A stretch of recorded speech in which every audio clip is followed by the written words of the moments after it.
Well at this volume? We cool? All right. Well, I'm going to go ahead and get started then. Oops. So earlier we were talking about that record button. I'm hitting it. Cool. All right. I am Ben Hosmer. I work for Radiant Blue Technologies. I am a system administrator. I'm a DevOps guy and a Drupal developer. In fact, I'm one of the only Drupal developers there. And I'm also a Python guy, so I kind of like Python too. So this is a little bit about me. Here are the things that I kind of want to talk about. This is definitely a beginner's class. If you have any kind of experience or you've used Git before, this may not be for you. It might not be very challenging, but if you've only heard of it and you're kind of curious and maybe you want to start using it, this is probably the session that you want to be in. I'm going to give you just enough that you might be dangerous. You're not going to have enough to walk out of here and be a proficient Git developer, though. So we're going to talk about what it is, why you would use it. Yeah, I wish I had a little more time. We'd have to spend maybe 4 hours doing it. Then we could do it. Why you would want to use it, and the most used commands. There's maybe 5 or 6 that you'll use all the time with it. Hi, come on in. So first off, what is it? Well, think of it in relations to kind of taking a photograph.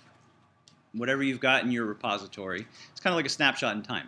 You take a picture of something, and then you take another picture of it, and then you can compare these two pictures. And we use this mostly with software development, but you don't actually have to be a software developer. You don't have to know how to code to actually use it.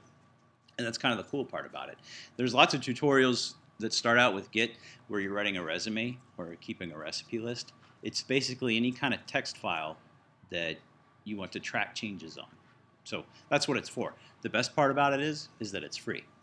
So I have kind of a child's illustration here that I made because that's the best I can draw. So that's my little house with a tree.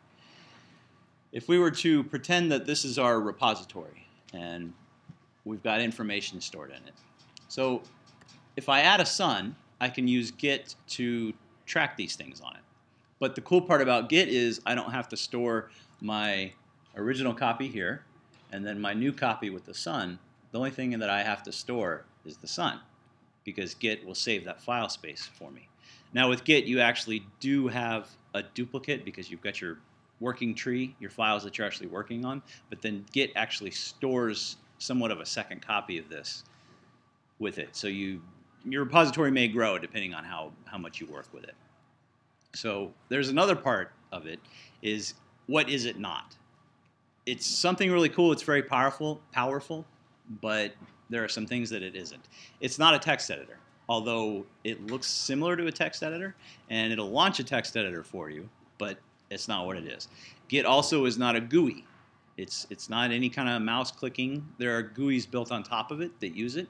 But if you first start learning Git, I would really recommend that you not use those. There's plugins that go. I know Visual Studio may have some things. A lot of text editors like Eclipse, they have built-in Git integration. If you use those, it's going to hide a lot of the stuff that's going on, and you're not going to really understand. And when something goes on or something breaks, you won't know how to fix it.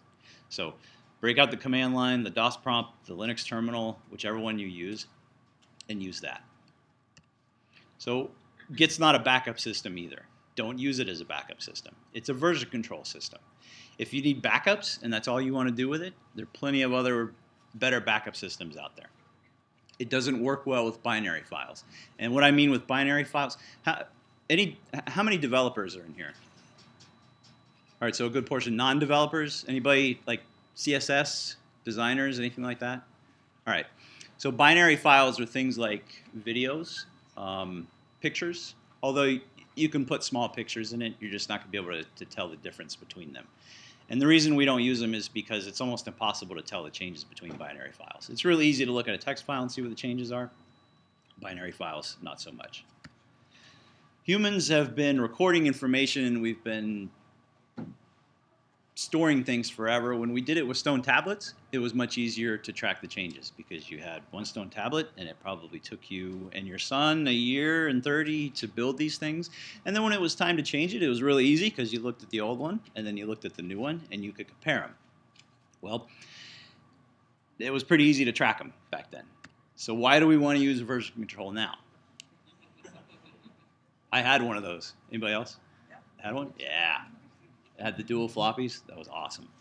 So back when we first started with computers, we had limited storage, we had limited connectivity, we didn't really talk to each other, we didn't get the chance to, you and I, maybe on a BBS, we might be able to spend 3 hours and exchange a small little GIF that took 3 hours to download. Now things are much, much different. You can actually use Git on an airplane, and that's the nice part. We were talking earlier about SVN. I have to have an internet connection to the SVN repository to even use it. I actually committed some things on the flight over here yesterday in my Git repository without internet access. Because when I landed, then I can push those changes up. So let's look at a really basic version control. And we've all done this, or at least I know I have. This is one file that's part of my CSS. How many of us have so many different ones in there that we can't even tell what it is? And when it comes down, exactly. And that's where version control came from. I don't know which one is mine, which is the right one. Is it backup 1? Is it backup 355? So there's a better way. And if you follow me, we'll go to the Git way of doing it. There's others, CVS, SVN. I've heard really bad things about SourceSafe. I've never used it. If anyone has and they have horror stories, please chime up. And also, I forgot to say at the beginning, if you have any questions or you want to say something, raise your hand or yell out. I've purposely built in extra time in this session just in case there's questions or comments, so please don't feel bad about interrupting me. So the first thing you have to do obviously is install it. If you're running a Windows machine, I think Git Bash, I don't know much about Windows, but Git Bash seems to be the best and easiest way to get it in there.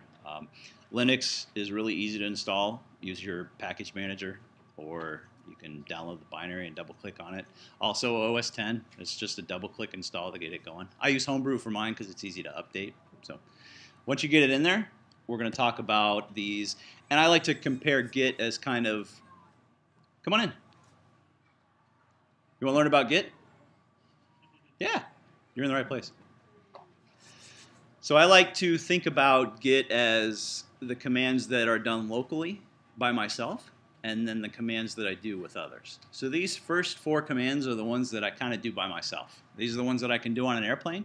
These are the ones that I can do without ever sharing my repository with anybody else. And so the first one that we're going to do is git init. Now this isn't one you're going to use all the time. At the top of your directory, if I have some directory, be it my CSS or my code repository or even my resume folder, what this does is it tells Git, hey Git, I'm going to do something here, and I want you to now keep an eye on this. I want you to track these changes here. It creates a hidden .git directory in there, and that's the only thing that Git touches. SVN, anybody SVN people? Nobody? Okay, 3 or 4. So SVN puts those little files in every single folder, and then when you move it, because I have done that, I've completely screwed up my SVN repo, had to go back and fix it. Git makes one .git directory at the top, and that's all it ever does. So you can pick this entire thing up and you can move it. If you want to completely get rid of version control, just delete that .git directory and you're back exactly how you were. So I do the git init, and Git comes back and responds, hey, I started an empty repository here. We're ready to go. We're watching this. We're going to do some things. So then the next part, this is just my simple little CSS file. I've got a style CSS, and I've added a body selector. And I'm just going to make the body white, right? So let's create a new file in here. And you can follow along if you've already got Git installed. So the next thing I want to know is, hey Git, what's going on here? Tell me what's happening. So the Git status. And I hope, can everybody see this in the back? Is this legible? All right. So in green, and throughout the show, the slides, I have the command is green, and then the response is in different colors. So Git's going to give me some information, and what it's telling me there on the 5th line is, hey, there's untracked files. Git doesn't do anything until you tell it to. The untracked file is going to give me the file name, and it gives me a little hint down there. Now this has improved a lot. In the beginning, Git didn't give us such great messages. It would give you things and you had no idea what it meant. But now, I mean, it's pretty self-explanatory that you can look at it and say, hey, there's an untracked file, and it even tells you what to do. If you want to add this file and you want to start watching it, just use git add. So that leads into the next one, is git add. That's the next command. And this is the one you will probably use at least 50% of the time. The other one's commit. We're going to talk about that in a second. So this one's real simple. Git add and give it the file name. I can add multiple files on the line. And what this is telling Git is, hey Git, I want you to keep an eye on here about what's going on, and I want you to watch this file. I don't have to watch every file in there. In fact, most of my Git repositories, does anyone know Drupal's got the settings PHP file that's contained within it? You probably don't want to add that to your repository, because if you're working locally, that's got all your local stuff. When you push that up to your production stage data or server, you're going to overwrite all your database settings. It's going to really goof it up. So don't ever add that in there, and you don't have to add it.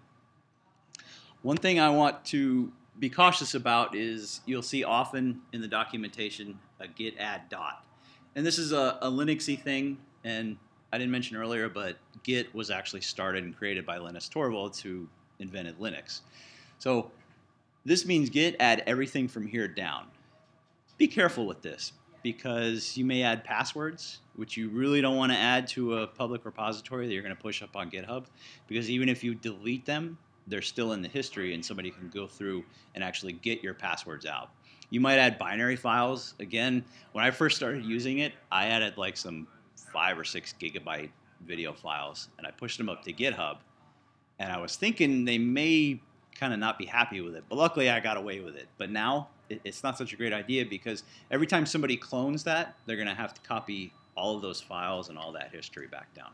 Like zip files, things like that, they probably don't need to be in there. So our next command, we already talked about git status, but we want to ask Git, hey, Git, this is what happened. Sorry, now, so let me jump in there. yeah. So if you're in a folder that has subfolders, but you don't want to do add dot from everything, Right. will it recursively call a particular folder if you tell it to, or is it have to be file name? Yeah, if you, now, and that's a good question. The thing about Git is you can actually add different folders, different structures. You can add an entire folder, but you can't add an empty folder. So if you're wanting Git to track it, because you'll do it at first, because I did it, and I was like, well, why won't it add it? If it's empty, it's not going to add it. So you have to have something in there. But you could add, you have directory A, B, and C. I could Git add A, C, and then A and C is being tracked, but B is not being tracked at all. Does that answer the question? Okay.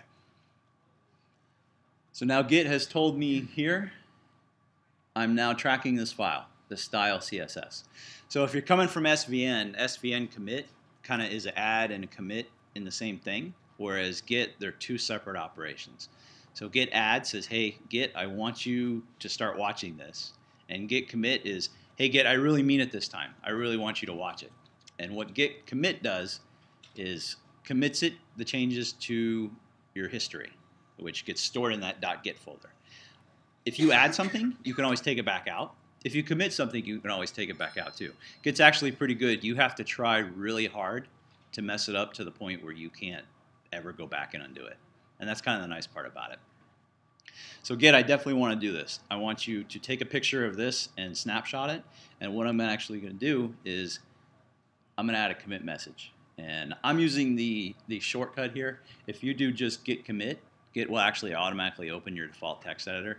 Most of the times, if your default editor is on OS 10 or Linux, I know on OS 10 it opens VI for me. I don't know if on Linux if it'll open like Emacs or whatever your default one is. But you can avoid that whole thing and just add your message in there using quotes. So then Git responds back and says, hey, here's what I did. There was one file changed. There were 5 insertions, and it actually even gives you the file permissions that are added to it, and the style CSS. So one thing about commit messages, and it's real easy to get in the habit of saying the what but not the why. Things like your commit message might be adding a file. Well, that's not really helpful for me if I'm on your team, because then I go back and I can tell you added a file because all I have to do is just look at the history. I could just do a log and see what happened. Tell me what. Tell me why, but what. Adding a new sidebar per the client request, or creating a skeleton style CSS to work from. That's a better commit message, because you'll see them all the time. Even in Drupal.org, when you go and look at these repositories, you'll see fix. Well, fix what? It's nice to refer to maybe an issue queue or something like that. That's a little different.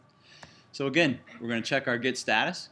And the cool part is now, if you're following along with our example, Git says, hey, there's nothing to do here. Everything is clean. We're all good. If it comes back and tells you again, hey, there's a new file, untracked files, then you know what's going on. So here's the next step. I'm going to start working some more. Let's add some more stuff. So I took my body and I've added some side box selectors. Maybe we'll style the title a little bit, make the colors a little.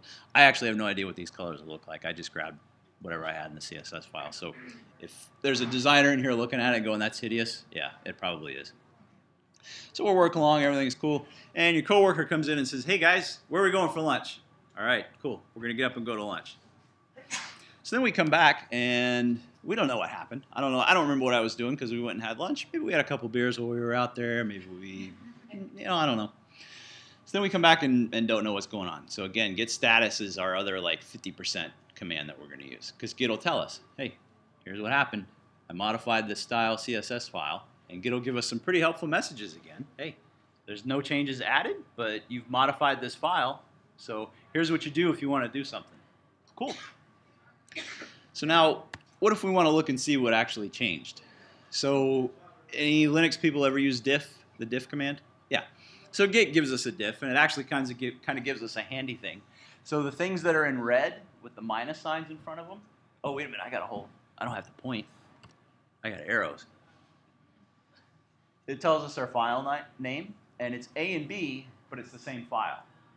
A is the one that we have committed, and B are the changes that are present now. So if you look up there, you've got the ones in red highlighted here. Those are the things that you've changed and removed. So there's a minus. And you might be wondering, looking right now, going, well, it's the same thing. There's a body and the background color, and the body and the background color. Git doesn't know what a CSS file is. Git doesn't know what PHP is. It doesn't know what Python is. All it knows is text. So what I actually did with that CSS is I removed the spaces in front of the background and then bumped them over. So Git knows that I changed this, and it's telling me the things that I've changed, which are highlighted in green with plus signs, and says, here's what you've changed. All right, so that's cool. I like those. We're just going to wash, rinse, and repeat now. We're going to add, commit, and then we keep on working. This is all locally. Everything we're doing locally. We don't have to. We can do this on an airplane. We can do this in the Himalayan mountains. As long as you've got juice and can run your computer, you can do this. I'm not going to go really deep into branches, but I do want to mention them because they are things that you're going to hear about. Git gives us kind of a good way to work on the same files or the same project in separate different repositories that can be safe from one another. So kind of the diagram that's up here, and it looks a little complicated, but say we've got the master branch, and that is our production ready code. We always have that in some kind of state where we can deploy that if we needed to. So then we branch off, and we can actually create, say, the release branch there that branches off from the master branch a little bit. This is stuff that I don't ever have to share or give to anybody. I can just create this branch, and I can play around. I can make all kinds of changes. But then when somebody calls up and says, hey, we got to fix this bug real quick in production. Something's going bad. We got to fix this. I can always go back to my master branch and fix it, push up the changes, everything's fixed, and then go back and continue working from my release branch. It's good to maintain your branches. If this timeline here, the master, see how the horizontal line goes across there? See how the release branch goes up? There's 2 commits in there, and then it merges back in with master. It's a good idea to maintain your branches. If you have 100 different branches out there, you'll get really confused. Was there a question? Yeah, I have a question. Okay. How would you merge from your secondary branch back to the main branch? Back to the main branch? Mm-hmm. Git merge. Okay. It's actually, yeah, it's that simple. That's what it sounds. Git merge, give your branch name that you want to merge from, and then you check out your master branch and then merge that back in. So I can have as many of these that I want, but for your own sanity, it may be a good idea to actually give them names and keep an eye on them and probably eventually merge them back in. If you go with the Drupal project, that it's a little different. We actually maintain a 6 and a 7, and then there'll be an 8x branch. The 6x branch never actually gets merged back with master. So Drupal.org does things slightly differently than the Git model, how it's originally designed from. We don't actually use the master branch at all. If you go in and you try to look at the releases when you clone a project, there is no master branch. Well, there might be a master branch, but it's not used. So that's where things can be a little different. But the nice part is, I maintain a module actually myself. Somebody may say, hey, there's a bug here, and I go and start working on it. Well, I can create my own little branch and work on it, and then merge those changes back in, and I can always have a copy of that module somewhere else just in case I need to deploy it immediately. So now that we're done talking about the ones that we do by ourselves, we're going to talk about the ones that we do with our friends. These are things that we do socially, we share with other people. It could be someone on my team, it could be someone I don't know, it could be, yes? Just before you go into that, you said earlier, when I saw on the screen, it said, you ran a command and it said using master. And then you said, well, if you want to merge, you just say merge. Right. How will it know which is the one you're working on? If you're working on the master or you're working on the Right. How does it know what context? So Git by default, you get a master branch. As soon as you get the Git init, it creates a master branch. It's whatever branch you have checked out. So I would git check out and then get the branch. Now, I haven't gone into actually creating branches and how to do that. It's a little beyond this first part. But I could do git check out. Let's use Drupal.org. Git check out 6x dash 1.0. That's the branch. And what that would do is it would switch me over to 6x. I can do my work and then check out 6x. If I use an alpha tag with it, 6x dash 1.0 alpha. Git merge. And then which branch I want to merge. It's actually that simple. Sometimes you'll have to look up and kind of remember. I don't do it that often. But the documentation's out there. And I think you just do git merge dash dash help. It'll tell you exactly. But it's actually it's that simple. Just read I have a question. Yes. So does that mean that since you're giving a new branch name, so is it important that whenever you create a branch that you can't call it the same name? If not, it will rewrite it or Right. If you try to create a branch with the same name, what's my accidentally done that a friend does it or something and they call it the same name? I don't think it will let you do that. I think that would be like a two black holes in the universe kind of colliding. I think Git would probably give you an error and not allow you to give it the same name. I mean, you could always give it like a -1 or a -2, but it might be better to give it kind of a more human name to go with it. It's good practice then just if you're working amongst friends, it's good practice to kind of have an agreement on how you're going to call your name your files then to make sure Right. people don't. Git doesn't really, within its own constraints, it doesn't dictate how you work. If you and 3 friends were working on a branch, your friend could name, Sally could have her branch, Jane could have her branch, you could have yours. You could name them after releases maybe. You could have a release branch that everybody works from. So it doesn't dictate how your team works. Now, there are ways that, especially the Drupal.org project has its way of doing it that's been dictated. There's others, if you go and work on, a lot of them follow the Git branching model where master is production, and then there's feature branches that they're working on where 1.0, 2.0, 3.0 branch that can be merged back into master. Master then becomes, the name doesn't change, but all the code that's in 3.0 that I'm ready to merge gets merged back into master. I can actually delete 3.0 and keep moving on and then branch again. But you have to be careful that you don't have dangling branches, because you may have a branch way off over here that really doesn't point to anything anymore, and then you've got code that's stale and you have no idea what it is. So that's why when I talk about maintenance of your branches, it's important to kind of manually do that. So did someone else have their hand up, or? So Nope. I guess then there's probably an easy way to find out how many branches are active, how many branches are dangling or exist.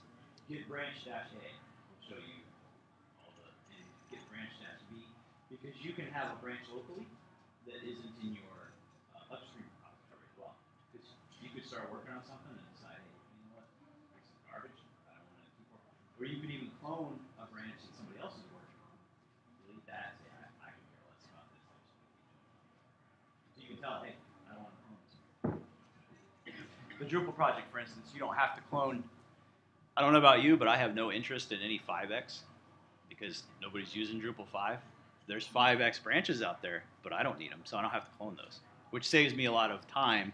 you get a really big repository that's been around, like if you try to clone Drupal itself, and I mean, you go get a cup of coffee and come back, maybe a sandwich, then you'll be done because it's big. There's lots of commits in there. So these are the ones that we're going to use with friends to talk to each other. Clone, push, and pull. And they actually kind of sound like they are, and I'm going to talk about each one. So the first one is clone. What I want to do is I want to copy a repository with all the history in it. I want to step back in time with this, which is actually really cool. Go out and clone the Drupal project, and you can go back and you can check out code that was committed 7 or 8, 9 years ago. You could see, you could actually roll back your Drupal to where it was 9 years ago. You can be working off that cool existing one. Like I said earlier, big ones are a little slow. You only have to do this once though, because once you've got a clone of it, you just have to do pull. So using Drupal.org itself, which project is this? I don't remember what it is. Oh, it's actually the GitHub, yes. So there's a cool, if you, thank you, I couldn't read that big one up there. So this puts the GitHub ribbon across, and I just grabbed this repository, I think because I was thinking GitHub when I was doing it.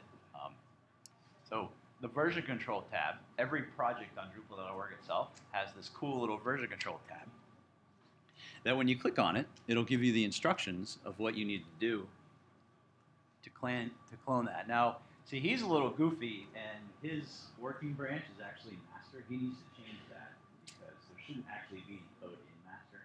This is Drupal.org, best practices. But it'll give you the URL to clone it, and then it actually gives you the command to change directories into it. By default, the repository name is the directory that's created locally. This sets it up to actually for your master to track master as well, upstream. Now, take note, it's the HTTP protocol, and I'm going to talk a little bit more when we talk about push, which is the next one coming up.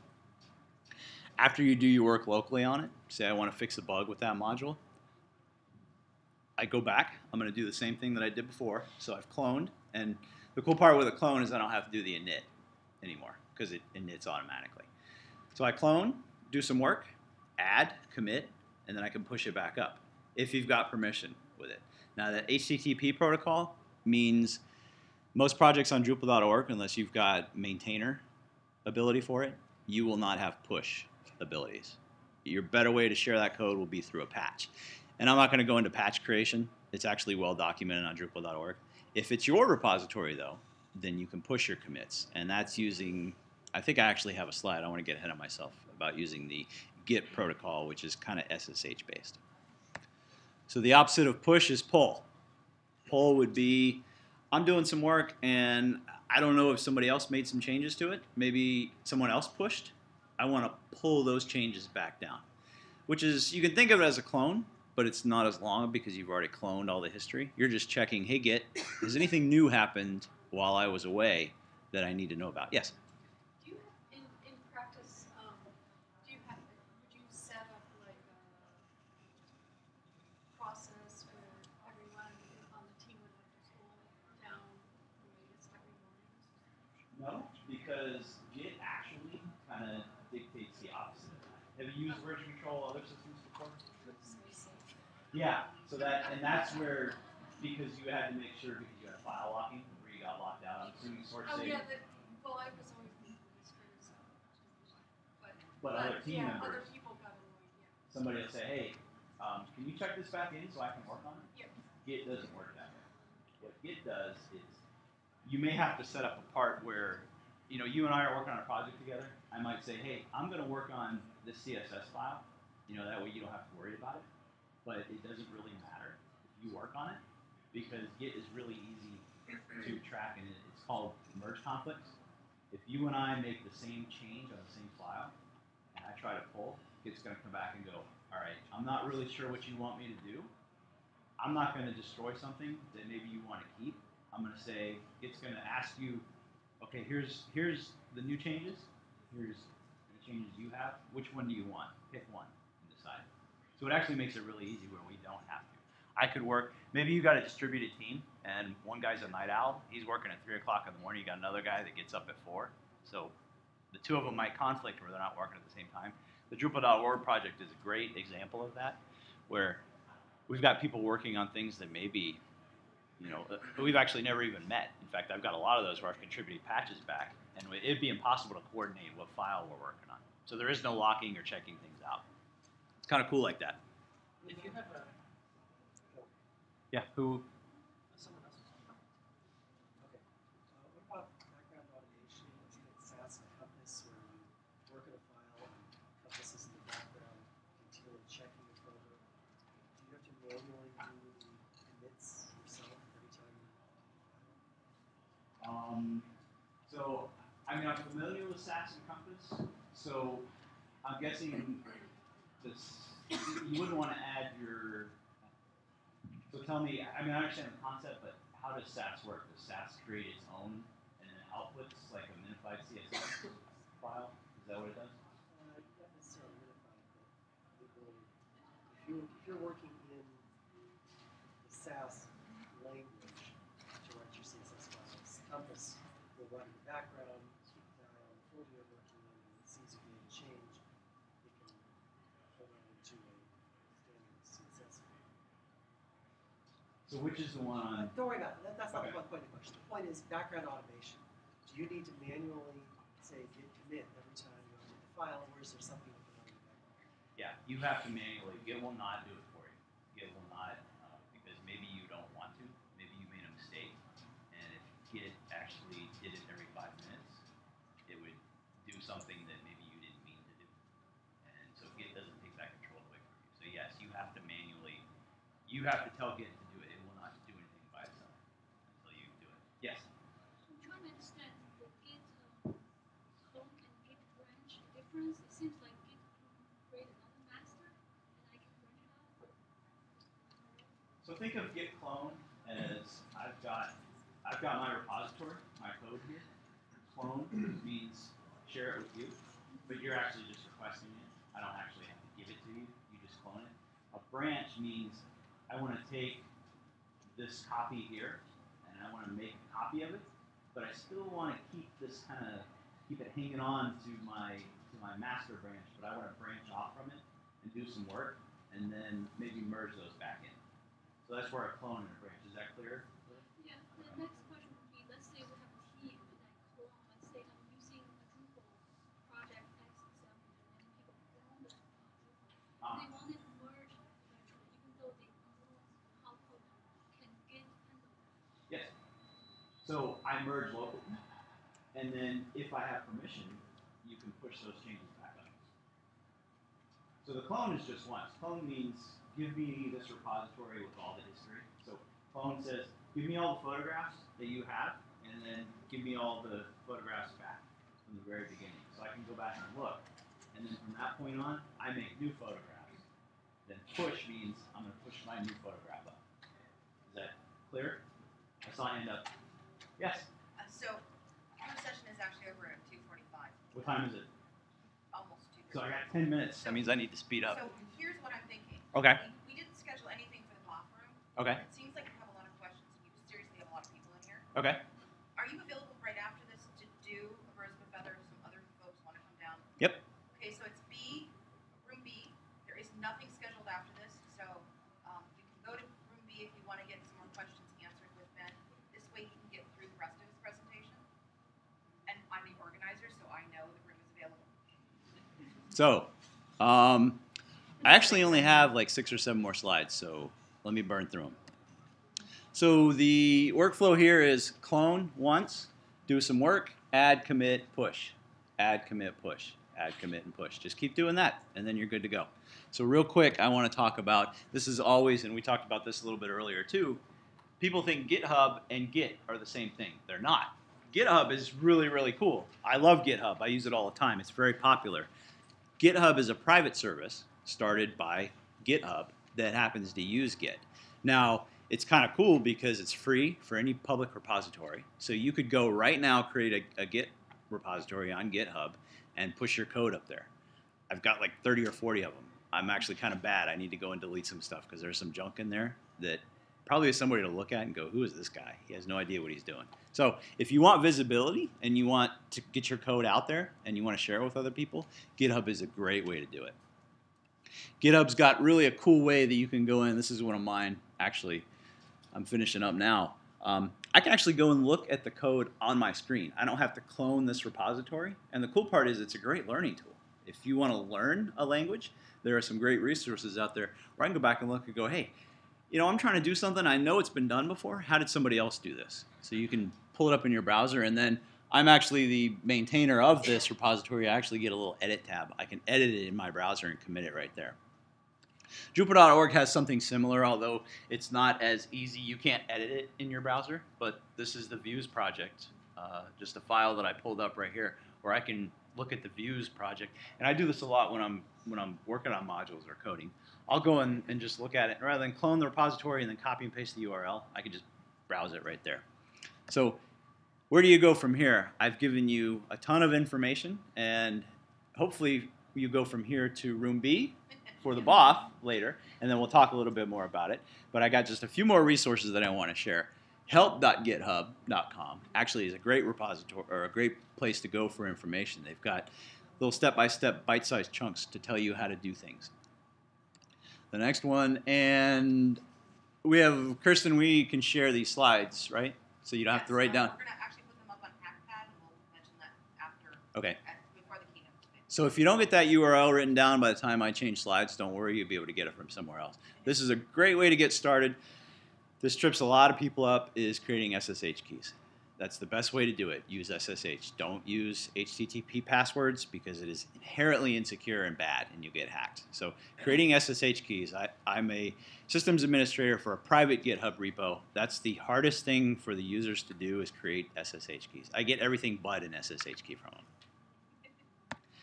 Documentation on Drupal.org itself is really great. And if you're not familiar with it, it's a wiki. You can edit it. So if you find a typo, or you go through it and something doesn't quite work and then you figure it out, click on that edit tab. As long as you have a Drupal.org user ID, you can edit that and make it better. So contribute that back. That's a great way to contribute. When you hear contribute, hey, give back to the community.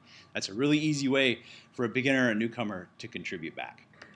And finally, this is probably my favorite one. In fact, we may even, when we go down in the BOF, we might even use this because we've got fairly robust internet. But if you don't join us in the BOF, go home. When you get back to your office or whatever, this will take you about 15 or 20 minutes. This will walk you through from the very beginning, creating a Git repository in your browser on GitHub, adding, committing, pushing, working with remotes. It'll give you all the basics, pretty much everything that I just talked about, and you'll be ready to go. So that's it. Thank you. Real quick, what time is it? Thank you.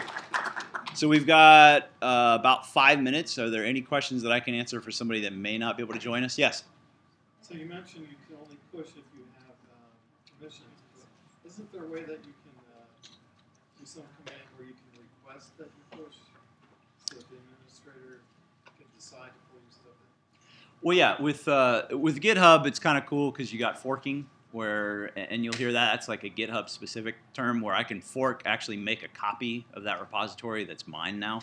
I can then do a pull request with them and ask them to merge those changes back in. With Drupal.org, the best way to do it is actually a patch, where I clone this repository down, I make my changes, I create a patch, and then I actually upload that patch as an issue, and then the maintainer can decide to pull my code back in. And if the maintainer actually thinks you're good enough and you know what you're doing, they can give you commit access to it. So a pull request is requesting that they pull from users? Yeah. And that's a GitHub specific thing. And that's where GitHub has, their business model is they use Git, but they actually make it really easy for you and I to work on code together safely, to where, I may not know you and I may not know who you are. If I just blindly grant you the ability to do that, that's probably not a good thing. But if I can go look at what you've done, I get a little message that says, hey, a pull request from you on your repo, and I can look at your code, and I say, oh, yeah, that looks cool. All right, I'll merge that back in. You get credit for that, too. So you get that commit that you made gets added into my repository, and they've got some really cool, pretty graphs and all kinds of stuff. Did I see another hand? Yes? You do a Git clone. Uh-huh. Does that clone the repositories, all the repositories branches? It depends. Or is it just the default? it's usually just the master branch. You can actually, with commands, you can clone others. You can tell it, I want to clone this one or I want to clone that one. It clones the master, but then the remote branches are still kind of there, and you can check them out. So if there is the remote one, but tracking it is a little different, depending on how you have it configured.